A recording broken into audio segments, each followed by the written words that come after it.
AGP got such a wide range of products, it's often not sure which ones to use. Come to a property which might give you an example of what I could sort of give you a guide to what you should and shouldn't use. Let me go up and show you what I mean. So this property has a tree over the top of the roof, and it's dropping quite a lot of debris, and it is only at one end of this building, so let's see what we should recommend here.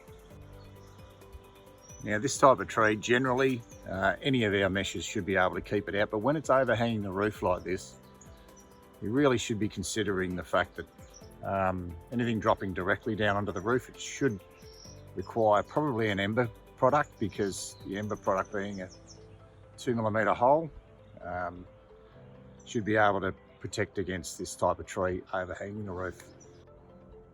As you can see, this is very, very heavy, and it's a lot finer than actually what I thought, so definitely would need to be the ember product. You can see that the fine debris, the fine stuff getting through the holes in the ember should be able to be washed away as long as the gutters are flowing properly.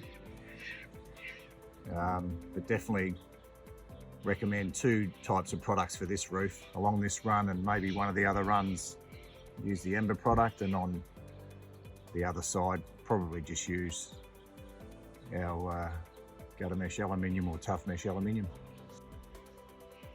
As you can see, it didn't look like a lot of debris here, but once you start gathering the debris up, you end up being a cluster. When you get a heavy rain, this all clusters into one spot, and that causes a real blockage and potential of flooding back into the house.